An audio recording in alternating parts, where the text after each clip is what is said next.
I'm at Greenbrier West High School, joined by junior running back Noah Brown, our 2019 WOAY Football Player of the Year. Noah, congrats on a great season and Thank you. congrats on being named our Football Player of the Year. Thank you.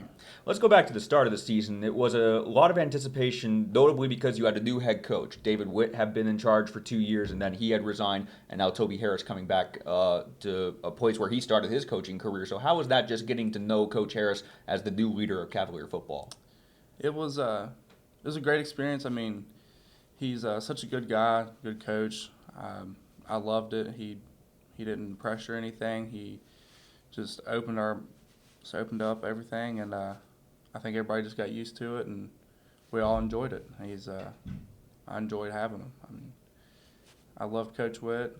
I've loved all my head coaches, and it's been a good experience. Yeah, it has been a good experience, and you were able to. You mentioned not a lot of pressure, and did that help? Kind of in those first few weeks of the season, you were very successful getting off to a 2-0 start, and obviously a tough loss in Week 3 at James Monroe. But overall, that first start to the season, was it a product of not having a lot of pressure?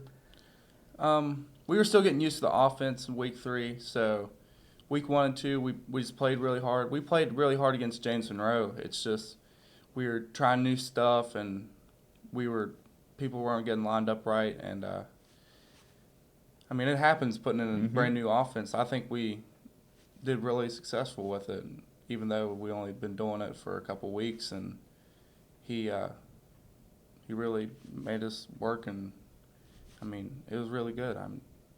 I was impressed with how we played this year.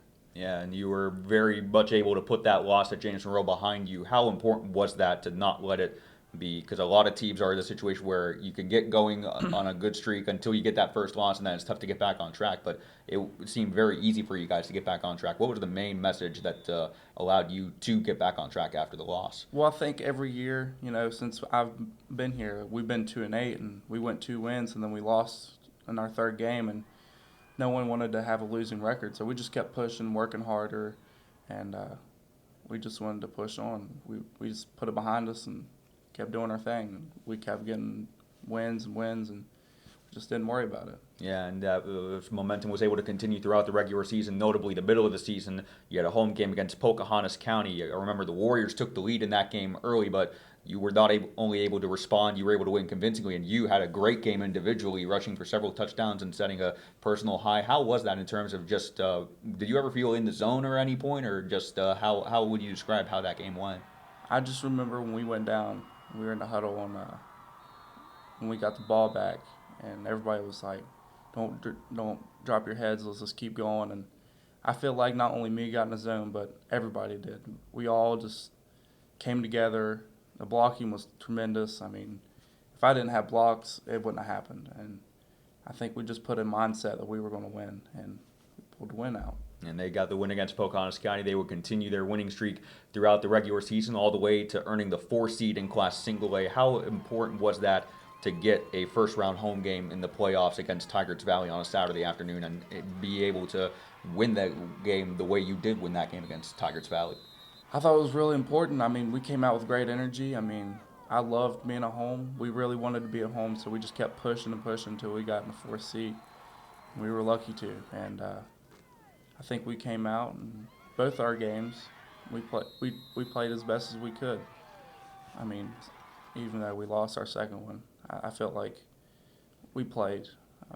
It might have been the third, fourth quarter, first and second. We were kind of putting our foot in the water because we were never played against a big team like that in quarterfinals. We've never been that far.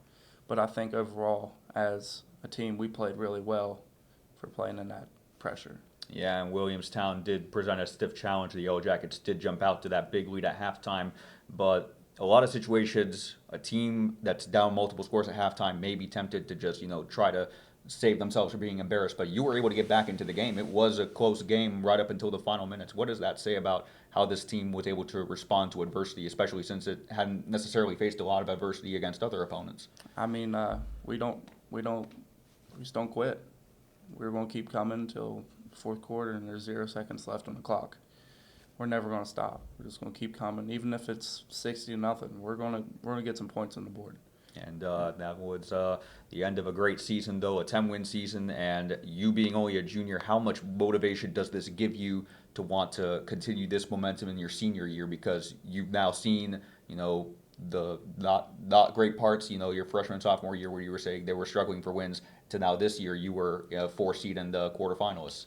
I mean, for me to be a junior and most of the team to be a junior, we're only losing a few seniors. I mean, we're all working hard, working harder than we ever have because we're coming for it next year. Greenbrier West is going to be ready to get back into winning ways. Well, now's the part of the interview where we ask some fun questions, get to know you as a player. First off, do you have any pregame songs that you enjoy listening to, or are you into superstitions? Well, before pregame, growing up, I always listened to like Red Hot Chili Peppers. So Okay. I mean, that just always puts me in the zone. I mean, I'm not more of a beat heavy dude. I just like listening to something that's calming me down and just get me in the zone. Yeah, their new guitarist is back. What do you think, or their old guitarist, I should say, is returning to the band. What do you think about that? Are you a fan of his, or? I'm excited. Nice. And what would you say? Are you a big into pregame food or postgame food, for instance? Pregame, I eat a lot of protein before the game, and the night before I eat carb overload, and then save all the energy. Nice. So, And would you say that's been kind of your routine going back to when you were younger, or was that something you started more when you started here at the high that's school? been my routine my whole life. Nice. And you also not just an excellent football player, but an excellent wrestler as well. Would you say your pre-match routine for wrestling is any different, or how would you describe that? Well, it's more quick, energetic food. So I eat like sandwiches and I'll eat oranges. Something it's just pumps me up, ready to go. I don't eat heavy really, just really light. Just get ready. Yeah, we're ready. Yeah, that's not a bad idea. And again, the fact that you are a top-notch wrestler for this Cavaliers team, a team that will enter this season as the reigning team state champions, how excited are you to see if we could go 2 years in a row? Because I know in the past it's been several instances where you have come close, but not quite able to reach there. Last year you do get the state championship in Class Single A. So how exciting is that to enter as the team that everyone's looking up to in Single A? It's exciting. I mean, we're coming out with energy and we're ready to go. We're going to try to do it back-to-back. And you specifically had a great showing in the state tournament, finishing fourth in 220 last year. How much motivation do you have personally to kind of improve on that? And it's definitely contend for a state title this year. I'm excited. I mean, everybody that was in placement rounds last year were all seniors, and I'm the only one that's back. I was a sophomore last year, and I'm ranked number 1 right now, so I'm just ready to come out full energy and ready to go. Very nice. And how would you say the transition in general has been? Because it's been a couple weeks since football season ended, wrestling season still getting underway. How was the transition for you this year as opposed to previous years? Just the change from sport to sport.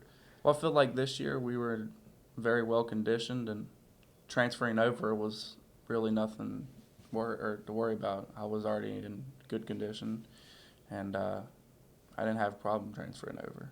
And I know you have a lot of plans set for after high school. Even though you have 1 year, I know you have a lot of exciting plans that you have set once you graduate in 2021.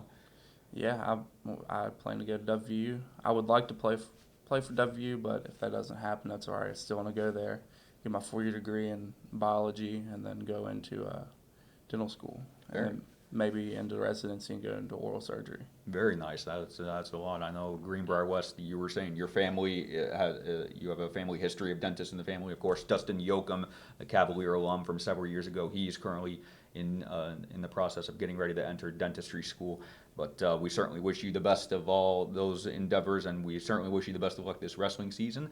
That'll wrap it up from Greenbrier West High School. Noah Brown, the junior running back, our 2019 WOAY Football Player of the Year. Noah, congratulations. Thank you.